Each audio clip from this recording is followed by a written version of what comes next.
Welcome back to another podcast episode. I am your host, Christina, and this is the Grow Your Daycare podcast, where I help you reach more local families and boost enrollment using the online space and online marketing. And in this episode, we're going to be talking about how to increase your childcare business's sales, even if you're fully booked right now. So yes, it is possible. And I'm going to share with you a few ways you can do that to hopefully get you some more sales in your bank account so that you can focus on doing amazing things with the little ones in your care. So before I dive in, I wanted to mention that I do run 2 marketing memberships depending on what your needs are. So if you are running a small home daycare and all you need is help with social media, meaning what to post and maybe a graphic to go along with it, I run a $7 social media content hub for childcare providers, and that is exactly what we offer: a complete social media content strategy, basically a game plan, what to post along with the graphic to go along with it. We write these fresh every single month, create the graphics, and then we give you access to them directly in your inbox monthly. So if you want to get instant access, all you have to do is go to the link in my show notes to check out to check out if it's the right place for you. If you are running a larger center or a small center or even a home daycare and you need more than just social media strategy, you need marketing workshops, you want to be able to understand Facebook ads, and you want a one-on-one strategy sessions with me, and really more marketing support without paying agency prices, well, I actually have a membership for that. It's called the Childcare Business Growth Hub, and that is exactly what we do. We focus on growth, boosting enrollment, visibility, coaching, marketing consulting. Basically everything you need to grow your daycare is found inside this membership. It's $47 a month, and you can get some more information on that. Again, links are in the show notes. Now, let's get to the meat and potatoes of today's episode. So how to increase your childcare business's sales even when fully booked. Is it possible? And if it is, how? Please tell me. So these are a few things that I did in my business when things were going well. I was fully booked, but I still wanted to be able to afford extras for the staff, for the kids, or even just to put some money away for the business, right, as an emergency fund. I found 3 strategies that can definitely help you as well. And I wanted to talk about those and add a few others as well. So hopefully this is going to give you some ideas, okay? So the first strategy that I did, and that actually gave me extra income, that I actually stuck with after that, was I added an extra AM and an extra PM snack. Okay, so where I am, we actually have to provide the meals to the kids. So we would give them a snack in the morning around 9 a.m. and then lunch around noon, and then an afternoon snack in the PM. But what happened was I started getting kids that were really like early birds, like they were there at 6:59 and the daycare opened at 7 a.m. every morning. And these kids obviously were hungry. They couldn't wait until 9 a.m. to eat. And then I also had kids that were there until 6 p.m. because parents worked a bit later in the evening. So these were like kids that left really like the last minute when we were closing. And I knew that these kids were also hungry because the last time they ate was at 3 p.m. So what we decided to do was we started a breakfast club and a late afternoon snack club. And we offered it to the parents whose kids were there, obviously, at those times. And everyone took us up on our offer, which was amazing. So in the morning, they would come in and we would open up a classroom. And then the kids that were there really early, we started the AM early bird breakfast club at 7 a.m. and he would go maybe around 8:15. And then after that, the kids would just go in the other room, and the other kids would start coming in, and then they would have a snack at 9. So early in the morning, between 7 and 8, I would say we had like a breakfast club. So this was like toast, jam, yogurt. We had pancakes, French toast. glass of milk, right? So the kids were well fed, and then they had a small light snack 9 a.m. with everyone else. We charged an extra fee every day for this. I think we charged $2 a day. The parents could actually choose which days they were going to drop off their kids early at the breakfast club, which also gave us an idea as to how much supplies to buy, right? So that we weren't wasting food. And we did the same thing for the afternoon. So usually the kids in our care around 4:30, we were down to one classroom. I think we had like 7 or 8 kids left and 1 or 2 staff members as well. So for those that stuck around up until 6 p.m., we offered the same thing, same concept. We would give them a snack in the afternoon as well. Again, for an extra fee of $2 per day. So that was an excellent way for us to add some income that really, really helped us. And it also offered an extra service to the parents that didn't necessarily need to stress about breakfast or picking up their kid early because they didn't want them to be hungry, right? So we provided that for them. Strategy number 2 is we did something that was really fun that you can definitely do as well. We added date nights or shopping time or drop-off time. So we opened up our daycare, for example, during the holidays when we knew that parents who were running around trying to do Christmas shopping, for example. So I remember one holiday season, we opened up on a Saturday morning. We asked 1 or 2 of the teachers if they would mind coming in. They said no problem. And we actually opened up the daycare for half a day. We had some pizza, we had a holiday movie, and just some holiday crafts.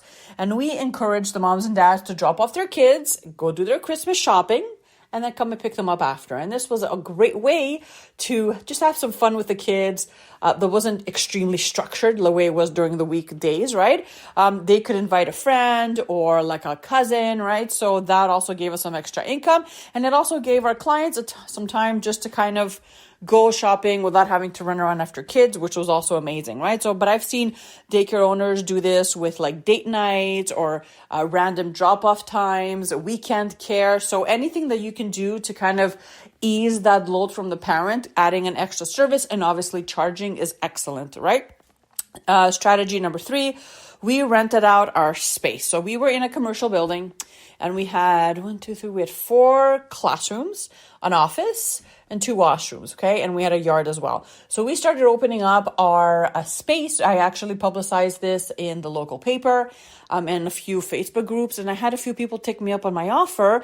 They would rent out the space for a set amount. I think it was like a flat fee of $75 an hour, and they had access to our space. So for example, for speech therapy, yoga classes, we had someone come in and do cooking classes with kids and their moms during the weekend.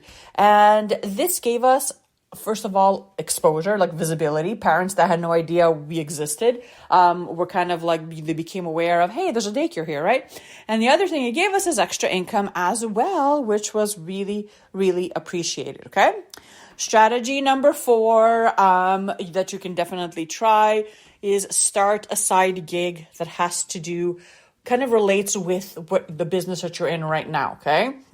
So think of what you're really good at and think of offering that to not only your daycare, but other daycares as well. So for example, I have a client inside my growth hub membership. She actually has been thinking about coaching other providers that are just starting out. She is really good at designing and making things look really pretty. And she got the idea because she's been approached by a few people that needed her advice, right? To start this consulting business where she would take providers that are just opening up and go into their space and help them set up their centers, obviously for a fee. So this is just one way that you can start a side gig doing something that you're really good at, something you're talented in, something you're experienced in. Again, generating more income for yourself, but your business as well, okay? So I started doing this when I started blogging about daycare and day-to-day operations and how to put a policy handbook together. I was still running my daycare, but then I just started blogging about day-to-day things that I would do in the office, because I was getting asked on Facebook, how do you do this? How do you start a daycare? How do you find staff? How do you advertise? How do you put a policy booklet together? What does that look like? So I decided to start a blog, and I would blog about it. I recorded a few videos. Eventually, I recorded an online course, which I still sell, by the way. If you want to check it out, go to my website, childcarebusinessmarketing.com/courses, and you can actually see the very first course I developed is still selling, and I'm getting tons of 5-star reviews on it. So this was a course that I called Childcare Business Online Academy. And what I did was I basically took someone from not knowing how to open up a daycare to being able to put their policy handbook together, develop an educational curriculum, and write a team handbook as well. So if you want to check it out, by all means, feel free to go. The link is in the bio. But that actually generated income for me. And you know what? It's still selling. So anything that you can do that you excel at is just a great place to start. You really just think about what you're good at. Are you good at story time? Are you good at developing curriculum? Are you good at helping other providers with interventions? Like, what are you good at? Try to package it in a way that you can actually sell it to other people that may not necessarily have the same success as you are having in that area, okay? And lastly, strategy number 5 is become an affiliate. Now, this is something that may take up a bit more of your time. And if you are more comfortable with tech, this is something that can definitely help. Now, I don't know income-wise how much more of an income this can actually add. It really does depend on a few things. So, traffic on your website, your followers, and also the percentage, but it's becoming an affiliate for things. So you can do this for toys or books or, family-friendly hotels or local restaurants, family-friendly airlines. I mean, you could become an affiliate for anything, basically. You can go on websites like Amazon, shareasale.com or clickbank.com, and you can scroll through all the companies that exist on there, and you can apply to become one of their affiliate. As an affiliate, what you are doing is you are promoting their product. And when someone clicks on the link that you're sharing, you actually get a commission. Again, this can be as little as 2%, but it can be, it could be something like maybe 50 or 60% if you are selling, programs or flights or hotels or, hotel stays and things like that. So again, something to think about, especially if you are really good at showing up on social media and sharing about things that you enjoy, using. This can definitely help you add more income in your program, even if you're fully booked right now. So let me just recap real quickly. Number 1, it was add an extra AM or PM snack. Find a cute name for it and just start a breakfast club or a late afternoon snack club, and then just charge a fee for it. Number 2, add a date night or a shopping time or drop-off times that parents can basically come drop off the kids that are after hours or even in the weekend, where you can open up and then they can pay you for a certain amount, a flat fee, and you can actually get more income for the daycare that way. Number 3, try to rent out your existing space. Number 4, start a side gig, something that you are really good at. Think about what your superpower is and try to sell that to other people. And number 5, become an affiliate, whether it's books, toys, family-friendly hotels, referring catering services or online courses. If you check out websites like ClickBank, Amazon, or shareasale.com, you'll get tons of ideas that way. So there you have it. As you can see, there are tons of ways you can add extra sources of income to your existing business. I hope that you find one that works for you. And I hope that you see success in it. Let me know what you thought of this episode. As always, I hope that it blesses you and your business, and I will see you in just a few days. Bye for now.